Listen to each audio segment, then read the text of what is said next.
এবারে আসি মানুষের ক্ষেত্রে মেন্ডেল বাদে কী কী বিশৃঙ্খলা আমরা দেখতে পাই। প্রথম হচ্ছে ক্রোমোজোম ঘটিত বিশৃঙ্খলা, যেটাকে বলে অটোজোমাল। তার দুখানা এরকম ডিসঅর্ডার আছে, সেটা হচ্ছে একটা থ্যালাসেমিয়া, একটা হচ্ছে ডাউন সিনড্রোম। আর রয়েছে সেক্স লিঙ্কড কিছু বিশৃঙ্খলা, যেটা দুটো রকম সিনড্রোম দেখা যায়, একটা টার্নার সিনড্রোম আর একটা হচ্ছে ক্লাইনফেল্টার সিনড্রোম। প্রথমে আসি থ্যালাসেমিয়া। থ্যালাসেমিয়া হচ্ছে যেহেতু প্রথম বর্ণনা পাওয়া গেছিলো ভূমধ্যসাগরীয় দেশগুলো থেকে, সেই জন্য থ্যালাসেমিয়াকে ভূমধ্যসাগরীয় রক্তাল্পতা বলে। এটা হচ্ছে রক্ত শরীরে কমে যায়। এটাও প্রচ্ছন্ন অটোজোমাল জিন দ্বারা নিয়ন্ত্রিত লোহিত রক্তকণিকার বিশৃঙ্খলা, যেখানে এক বা একাধিক হিমোগ্লোবিন পলিপেপটাইড শৃঙ্খল তৈরি হয় না, বা এমন তৈরি হলেও সেটা সংখ্যায় অনেক কম, বা তৈরি হলেও কিন্তু তার গঠনগত বিচ্যুতি দেখা গেল, যার ফলে তার রক্তাল্পতা, শরীরে রক্তাল্পতা দেখা যায়, যেটাকে আমরা যেটা কমন ভাষায় বলি অ্যানিমিয়া। অ্যানিমিয়াতেও যেমন শরীরে রক্তটা কমে যায়, এখানে আরও বেশিভাবে কমে যায়। জন্ডিস হয় এবং তার জীবনকালও কিন্তু অনেকটা কমে যায়। সেই রোগটা হচ্ছে থ্যালাসেমিয়া। প্রকারভেদটা কীরকম? আলফা এবং বিটা গ্লোবিন শৃঙ্খল। তোমরা দেখবে যখন লোহিত রক্তকণিকা তৈরি হয়, তখন সেখানে নানা ধরনের এই পলিপেপটাইড চেনগুলো নিয়ে তৈরি, তো এই চেনগুলোর এক একটা নাম থাকে, একটা আলফা চেন, একটা বিটা চেন, এরকম গ্লোবিন এই প্রোটিনগুলোর শৃঙ্খল। এদের যারা উৎপন্ন করে সেই জিনের বিকৃতির ওপর নির্ভর করে থ্যালাসেমিয়াকে আলফা থ্যালাসেমিয়া এবং বিটা থ্যালাসেমিয়া দুরকমভাবে বলা যায়। আর এই দু প্রকার থ্যালাসেমিয়া আবার দুটো দশায় পাওয়া যায়, একটা হচ্ছে হেটারোজাইগোট দশা আর একটা হচ্ছে হোমোজাইগোট দশা। আলফা থ্যালাসেমিয়া কী কী কারণে হয়? 4টি আলফা জিনের ডিলিশন, একদম মুখস্থ রাখবে, 4টি আলফা জিনের ডিলিশন, 3টি আলফা জিনের ডিলিশন, 2টি আলফা জিনের ডিলিশন, 1টি আলফা জিনের ডিলিশনে। 4টে আলফা জিনের ডিলিশনে যেটা হয় HB বার্স হাইড্রপস ফিটালিস বলে, 3টি আলফা জিনের ডিলিশনে HBH রোগ বলে, 2টো আলফা জিনের ডিলিশনে আলফা থ্যালাসেমিয়া ট্রেট বলে, আর 1টি আলফা জিনের ডিলিশন হলে সেটা আলফা থ্যালাসেমিয়া ট্রেট বাহক বলে। বিটা থ্যালাসেমিয়া মেজরে হোমোজাইগাস দশায় দেখা যায়, সেটাও কিন্তু নানাভাবে ভাগ করা হয়েছে। বিটা 0, যেখানে থ্যালাসেমিয়া মেজর হয়, বিটা শৃঙ্খল পলিপেপটাইড সম্পূর্ণভাবে অনুপস্থিত থাকে বা তৈরিই হলো না। আর বিটা প্লাস হলেও থ্যালাসেমিয়া মেজর হয়, যেখানে বিটা শৃঙ্খল পলিপেপটাইডের অসম্পূর্ণ সংশ্লেষ হয়। আরেকটা হয় বিটা থ্যালাসেমিয়া ইন্টারমিডিয়া, যেটা জিনগতভাবে হেটারোজাইগাস, আর বিটা থ্যালাসেমিয়া মাইনর ট্রেট, যেটা হেটারোজাইগাস দশা বটে, একটু মৃদু লক্ষণবিহীন দশা। কারণ কি? আলফা থ্যালাসেমিয়ার কারণ হচ্ছে হিমোগ্লোবিনের আলফা শৃঙ্খল পলিপেপটাইড থাকেই না। তাহলে যদি ওই ডিলিশন, জিনের ডিলিশনের ওপর পরিমাণের ওপর নির্ভর করে এই আলফা থ্যালাসেমিয়ার তীব্রতা তৈরি হয়, মানে পুরোটাই ধরো থাকলো না, তখন থ্যালাসেমিয়াটা খুব বেশিভাবে প্রকাশ পেল, যেটা ধরো অল্প অল্প ডিলিশন হয়েছে, অল্পভাবে প্রকাশ পেল, এরকম। আলফা শৃঙ্খল পলিপেপটাইডের অনুপস্থিতির জন্য ভ্রূণের 4টে গামা শৃঙ্খল টেট্রামার গঠন করে, যাকে হিমোগ্লোবিন বার্স বলে। এই টেট্রামারটাকে বলে HBH, বড় H ছোট b বড় H। হাইড্রপস ফিটালিস, এই যে রোগটা হয়ে গেল, এটা কিন্তু ভ্রূণ অবস্থাতেই মারা যায়। আর HBH রোগীদের মাঝে মাঝে রক্ত নিতে হয়। বিটা থ্যালাসেমিয়াটা কীরকম? এটা মেজর রোগের চেয়েও সবচেয়ে গুরুত্বপূর্ণ, কারণ অপরিণত অবস্থায় লোহিত রক্তকণিকার প্লাজমা পর্দা ধ্বংস হয়ে যায়, ফলে তখনই মৃত্যু হয়ে যায়। আচ্ছা, কেন ধ্বংস হয়? আলফা শৃঙ্খল অধঃক্ষিপ্ত হয়ে যায়, যেমন থিতিয়ে পড়ে সেরকমভাবে অধঃক্ষিপ্ত হয়ে যায়, যার ফলে লোহিত রক্তকণিকার খুব তাড়াতাড়ি লোহিত রক্তকণিকাগুলো নষ্ট হয়ে যায়। অকার্যকারী লোহিত রক্তকণিকার উৎপাদন হয়, প্লাজমার আয়তন বেড়ে যায়, যার জন্য রক্ত পাতলা হয়ে যায়। এইসব কারণের জন্য বিটা থ্যালাসেমিয়া দেখা যায়। এদেরও কিন্তু নিয়মিতভাবে রক্ত নিতে হয় না বটে, কিন্তু বিটা থ্যালাসেমিয়া যারা মেজর থাকে তাদের কিন্তু রক্ত নিয়মিতভাবে না নিতে হয়, আর বিটা থ্যালাসেমিয়া ইন্টারমিডিয়েটে নিয়মিত রক্ত না নিলেও চলে। এদের প্যাথোলজিটা কি? প্রাপ্তবয়স্কের সাধারণ হিমোগ্লোবিন, যেটা আমরা HbA দিয়ে ডিনোট করি, সেটা 4টে পলিপেপটাইড শৃঙ্খল দিয়ে তৈরি, 2টো আলফা শৃঙ্খল, 2টো বিটা শৃঙ্খল। এবার এই যে আলফা শৃঙ্খলের মোট 100 যে পলিপেপটাইডটা আছে, সেটা মোট 141টা অ্যামাইনো অ্যাসিড দিয়ে তৈরি, আর বিটা শৃঙ্খলে যে পলিপেপটাইডটা আছে সেটা 146টা অ্যামাইনো অ্যাসিড দিয়ে তৈরি। অ্যামাইনো অ্যাসিড জুড়ে জুড়েই কিন্তু পলিপেপটাইড তৈরি হয়, এবং প্রত্যেকটা পলিপেপটাইড জুড়ে জুড়ে একটা প্রোটিনের বিরাট চেন তৈরি করে। তাহলে আলফা চেনের পলিপেপটাইড গঠন করার জন্য মানুষের 16 নম্বর ক্রোমোজোমে একজোড়া আলফা গ্লোবিন জিন থাকে, আর বিটা শৃঙ্খল পলিপেপটাইড গঠন করার জন্য 11 নম্বর ক্রোমোজোমে একটা বিটা গ্লোবিন জিন থাকে। এবার থ্যালাসেমিয়া রোগ লক্ষণের জন্য যে দায়ী যে জিনটা, তার বিকৃতি হয়ে যায়, যার ফলে ওই আলফা বা বিটা শৃঙ্খল পুরোপুরি তৈরি হয় না, নয় পুরো তৈরি হলো না, অর্ধেক তৈরি হয়ে থেমে গেল, অল্প তৈরি হলো, যার জন্য রক্তকণিকায় হিমোগ্লোবিনের পরিমাণ কমে যায়। বিটা থ্যালাসেমিয়ার ক্ষেত্রে কিন্তু অতিরিক্ত মুক্ত আলফা শৃঙ্খল যুক্ত হয়ে লোহিত কণিকা এবং তার আগের যে কোষগুলো আছে অদ্রবণীয় গঠন তৈরি করে, ফলে লোহিত রক্তকণিকার আগেই অপরিণত এরিথ্রোব্লাস্টগুলো লোহিত অস্থিমজ্জায় এবং পরিণত লোহিত কণিকাগুলো জীবনকাল শেষ হওয়ার আগেই প্লীহাতে ধ্বংস হয়ে যায়। প্রত্যেকটা লোহিত কণিকা কিন্তু ওই যে 120 দিন বাঁচে, তার আগেই যদি সে ধ্বংস হয়ে যায়, তার মানে তার রক্তটা কমে যাচ্ছে। এটা হচ্ছে থ্যালাসেমিয়া রোগের লক্ষণ। আচ্ছা, এবার কীভাবে থ্যালাসেমিয়া রোগটাকে নিয়ন্ত্রণ করা যায়, মানে কি করলে? প্রথম হচ্ছে আলফা শৃঙ্খল, মানে এখানে নিয়ন্ত্রণ না, এটা হচ্ছে কী মানে তার যে ক্লিনিক্যাল ফিচার্স কি আলফা থ্যালাসেমিয়াতে। প্রথমটা হচ্ছে আলফা শৃঙ্খল উৎপন্ন হয় না বা অসম্পূর্ণ হয়, যেটা বলছে HB বার্স হাইড্রপস ফিটালিস। সেটা ওই যে বললাম, ডিলিশনের ফলে আলফা শৃঙ্খল গঠন হচ্ছে না। আরেকটা হচ্ছে HBH ডিজিজ, যেটার ফলে তোমার যেই 4টে বিটা শৃঙ্খল পলিপেপটাইড থাকে সেখানে কিন্তু ওরা অধঃক্ষিপ্ত হয়। কিভাবে অধঃক্ষিপ্ত হয়? অধঃক্ষিপ্ত হলো যখন, তখন সেই জায়গাটাকে, সেই অবস্থাটাকে বলে দেওয়া হচ্ছে হেইন্স বডি। আর একটা আছে আলফা থ্যালাসেমিয়া ট্রেট। এই আলফা থ্যালাসেমিয়া ট্রেটে কিন্তু 2টো আলফা শৃঙ্খল জিনের ডিলিশন হয়, যার ফলে হোমোজাইগাস আলফা থ্যালাসেমিয়া অথবা হেটারোজাইগাস আলফা থ্যালাসেমিয়া গঠিত হয়। বিটা থ্যালাসেমিয়া আবার প্রধানত পয়েন্ট মিউটেশনের জন্য হয়ে থাকে। পয়েন্ট মিউটেশনের জন্য হয় বলে এখানে সাধারণত ডিলিশন দেখা যায় না। বিটা থ্যালাসেমিয়া মেজরে যেটা হয়, জীবনের প্রথম 4-6 মাসের মধ্যে রক্তাল্পতা শুরু হয়। কেন? ভ্রূণের গামা শৃঙ্খল পলিপেপটাইড বিটা শৃঙ্খল পলিপেপটাইডে পরিণত হয়ে যায়। তাহলে বিটা শৃঙ্খলের অভাবে রক্তাল্পতা দেখা যায়।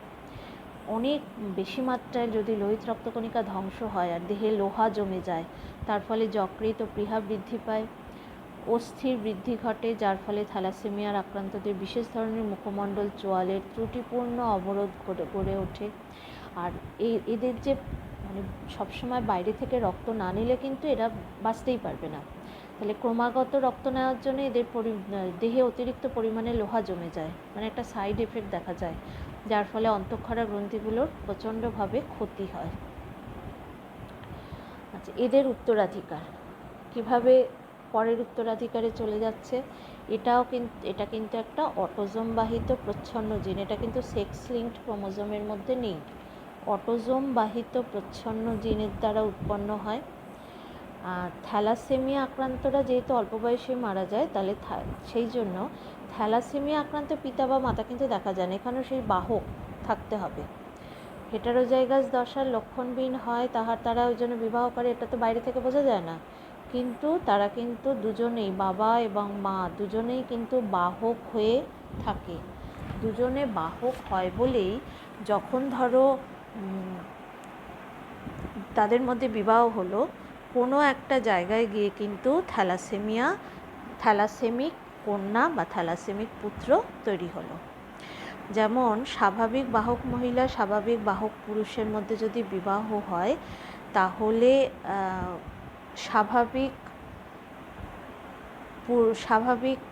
পুরুষ স্বাভাবিক কিন্তু বাহক এখানে কিন্তু পুরুষ আর স্ত্রী আলাদা করে, যখন কন্যা সন্তান বা পুত্র সন্তান তৈরি হবে তখন কিন্তু আলাদা করে ওটা তৈরি হবে না। এই কারণে এটা কিন্তু অটোজোম বাহিত একটা রোগ।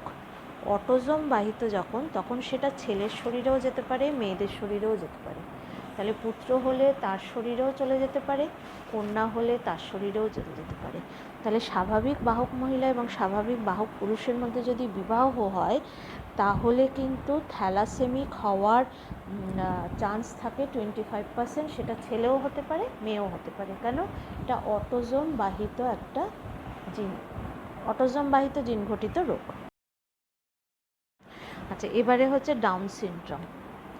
ডাউন সিনড্রোমটা কে আবিষ্কার করেছেন? 1866 খ্রিস্টাব্দে জন ল্যাংডন ডাউন। এটার কারণ 3টি। 21 নম্বর ক্রোমোজোম, যাকে ক্রোমোজোম ট্রাইজোমি বলে।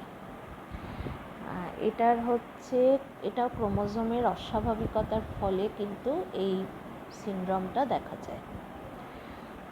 জিনের গঠনটা কীরকম বা ক্যারিওটাইপটা কীরকম? ডাউন সিনড্রোমে ক্রোমোজোম সংখ্যা হয়ে যায় 47। আমাদের মানুষের স্বাভাবিক ক্রোমোজোম সংখ্যা 46, ডাউন সিনড্রোমে হয়ে যায় 47। জি গ্রুপের ক্রোমোজোম 21 নাম্বার 3টি করে থাকে। 21 নম্বর ক্রোমোজোমে জিনের সংখ্যা 230। ক্যারিওটাইপ তখন লেখা হয় 47 প্লাস কমা প্লাস 21। কেন প্লাস 21? ওই 21 নম্বর ক্রোমোজোমে যত গণ্ডগোল তৈরি হয়। ডাউন সিনড্রোমে আক্রান্ত ব্যক্তিদের ওই 21 নম্বর ক্রোমোজোম পর্যবেক্ষণ করে জিনতত্ত্ববিদরা বলেছেন যে একটি নির্দিষ্ট ক্রোমোজোম অংশ, যেটাকে ডাউন সিনড্রোম ক্রিটিক্যাল রিজিয়ন বা ডিএসসিআর বলা হয়, যাতে এক বা একাধিক জিন আছে, সেই জিনগুলোই কিন্তু ডাউন সিনড্রোম বৈশিষ্ট্যের জন্য দায়ী। আবার বিভিন্ন গবেষণা থেকে জানা গেছে যে ডাউন সিনড্রোমের জন্য মাত্র একটাই জিন দায়ী। পরে কিন্তু অনেকগুলো জিন একসঙ্গে কাজ করে যখন একটি অতিরিক্ত 21 নম্বর ক্রোমোজোম থাকে।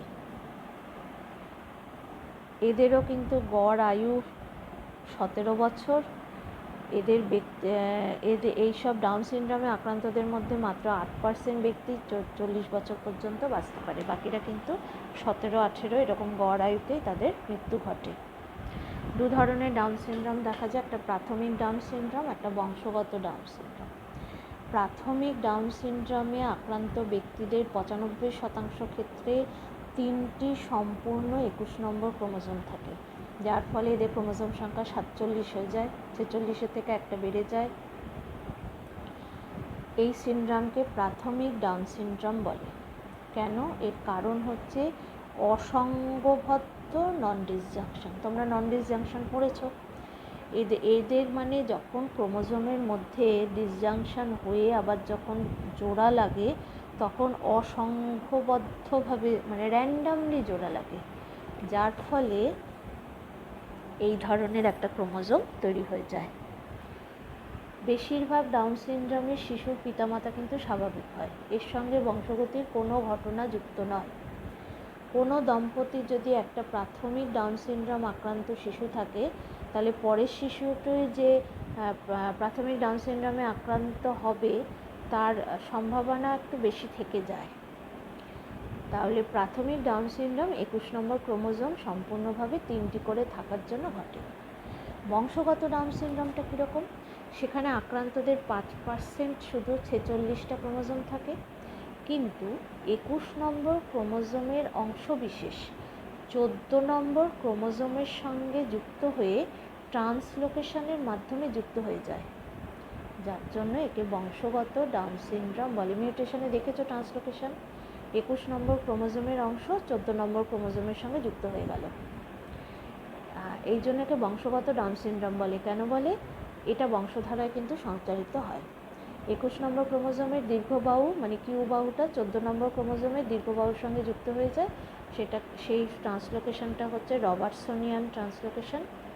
প্রাথমিক ডাউন সিনড্রোম আক্রান্তদের বাহ্যিক বৈশিষ্ট্যের সঙ্গে বংশগত ডাউন সিনড্রোম আক্রান্তদের বাহ্যিক বৈশিষ্ট্যের কিন্তু কোনো পার্থক্য থাকে না, একই রকম দেখতে হয়। যে ছবিটা দেখছো, এদের দৈহিক উচ্চতা এরকম ধরনের মানুষ কিন্তু আমরা প্রায়ই রাস্তায় পথে ঘাটে দেখে থাকি। দৈহিক উচ্চতা বেশ কমই, মাথাটা একটু গোলাকার চ্যাপ্টা হয়, প্রত্যেকটা চোখের কোণে একটু অন্যরকম একটা ভাঁজ থাকে দেখবে, হাতের করতলে ভাঁজ থাকে, হাত ছোট চওড়া এরকম থাকে। তো এই নানা ধরনের কিন্তু ক্যারেক্টারিস্টিক ফিচার্স এই ধরনের রোগে যে আক্রান্ত হচ্ছে সে মানুষটির দেহে কিন্তু দেখা যায়। ডাউন সিনড্রোমের উৎপত্তি যেটা বললাম 14 নম্বর ক্রোমোজোম 21 নম্বর ক্রোমোজোমের ট্রান্সলোকেশন। নাম্বার 1 হচ্ছে নন ডিসজাংশন, কোষ বিভাজনের ত্রুটি ঘটল। সমসমস্ত ক্রোমোজোমগুলো মিওসিস কোষ বিভাজন অথবা সিস্টার ক্রোমাটিডগুলো মাইটোসিস কোষ বিভাজনের সময় পৃথক যখন হচ্ছে তখন বিপরীত মেরুতে গেল না, সেই ঘটনাটাকেই বলছে নন ডিসজাংশন। সবচেয়ে গুরুত্বপূর্ণ উদাহরণ হচ্ছে ট্রাইজোমি 21, যেটা মিওসিস কোষ বিভাজনের সময় দেখা যায় 21 নম্বর ক্রোমোজোমের নন ডিসজাংশনের ফলে ঘটে। মিওসিস 1 অথবা মিওসিস 2 এর অ্যানাফেজ 1 অথবা অ্যানাফেজ 2 দশায় এই যে সমসমস্ত ক্রোমোজোমগুলো পৃথক মেরুতে যায় না, যার ফলে পুরুষ বা স্ত্রী জননকোষে এন এর সাথে আরও একটা ক্রোমোজোম যুক্ত হয়ে যায়, মানে n+1। এই n+1 জননকোষটা যদি স্বাভাবিক জননকোষ দ্বারা নিষিক্ত হয়, মানে n+1 + n, তাহলে দেখলে 2n+1 জাইগোট উৎপন্ন হয়ে গেল। এই যে নন ডিসজাংশনের ফলে নিষিক্ত হয়ে 2n+1 ট্রাইজোমিক জাইগোট উৎপন্ন হয়ে গেল, তার ফলেই কিন্তু প্রাথমিক ডাউন সিনড্রোম তৈরি হয়ে গেল। ছবিটা দেখে বুঝতে পারছো, প্রথম বিভাজন নন ডিসজাংশন হয়েছে, দ্বিতীয় বিভাজন দ্বিতীয় বিভাজনে দুটো ঠিক আছে আর একটাতে স্বাভাবিক। স্বাভাবিক থেকে যেই দুটো আবার ডিভিশন হয়েছে সেটাকে লিথাল বলছি, আর দ্বিতীয় বিভাজনের সময় দেখো একটা ক্রোমোজোম ঠিক আছে শুক্রাণু, আর যে দুটো ক্রোমোজোম তারা মিলেমিশে গিয়ে তিনটে তৈরি করে গেল, ওই যে তিনটে একসাথে তৈরি হয়ে গেল, ওরা হয়ে যাচ্ছে ডাউন সিনড্রোম। একটা মিওসিস 1 এর আর একটা হচ্ছে মিওসিস 2 এর। একটা নন ডিসজাংশনের ফলে তৈরি হয়ে যাচ্ছে, আরেকটা হচ্ছে ট্রান্সলোকেশন। ট্রান্সলোকেশনটা কীরকম? একটা 14 নম্বরের ক্রোমোজোম আর একটা হচ্ছে 21 নম্বরের ক্রোমোজোম। 14 নম্বর ক্রোমোজোম আর 21 নম্বর ক্রোমোজোম বিশিষ্ট স্বাভাবিক পুরুষের শুক্রাণুটাতে একটা 14 নম্বর ক্রোমোজোম এলো, একটা 21 নম্বরের ক্রোমোজোম এলো। গুড। এরপরে ট্রান্সলোকেশন বাহক যদি হয়, 14 নম্বর ক্রোমোজোম 21 নম্বর ক্রোমোজোম ডিম্বাণুর সাথে মিলিত হয়ে এমনভাবে তার ট্রান্সলোকেশন হয়ে গেল, সেখানে দেখো নিষেক হওয়ার পরে স্বাভাবিক 46টা ক্রোমোজোম বিশিষ্ট স্বাভাবিক মানুষ তৈরি হচ্ছে। পরেরটা দেখো একটা ক্রোমোজোম ঢুকে মোনোসোমিক লিথাল তৈরি করেছে, যার 45টা ক্রোমোজোম। ডাউন সিনড্রোমে হয়ে যাচ্ছে 46টা ক্রোমোজোম, ট্রান্সলোকেশন বাহকে হয়ে যাচ্ছে 45টা ক্রোমোজোম। তাহলে এই যে 21 নম্বর ক্রোমোজোম, এই ট্রান্সলোকেশনটাকে বলা হচ্ছে রবার্টসনিয়ান ট্রান্সলোকেশন। তার মাধ্যমে 14 নম্বর ক্রোমোজোমের সঙ্গে 21 নম্বর ক্রোমোজোম যুক্ত হয়ে যাচ্ছে। এই ট্রান্সলোকেশন ক্রোমোজোমটি 14 নম্বর ক্রোমোজোমের দীর্ঘ কিউ বাহু 21 নম্বর ক্রোমোজোমের দীর্ঘ কিউ বাহু যুক্ত হয়ে গঠিত হয়েছে। বিপরীত ক্রোমোজোমটিতে 14 নম্বর ক্রোমোজোমের ক্ষুদ্র পিবাহু এবং 21 নম্বর ক্রোমোজোমের পিবাহু যুক্ত হয়ে গঠিত হয়েছে। ক্ষুদ্র ক্রোমোজোমটি আবার অনেকবার কোষ বিভাজন হতে হতে সে হারিয়েই যাচ্ছে। যাদের এই ট্রান্সলোকেশন ক্রোমোজোমটি আছে, অর্থাৎ এরা বাহক কিন্তু ডাউন সিনড্রোমে আক্রান্ত নয়, স্বাভাবিক, তাদের ক্রোমোজোম সংখ্যা কিন্তু 45 হলেও 14 এবং 21 নম্বর ক্রোমোজোমের দুটো করে দীর্ঘ বাহু রয়েছে।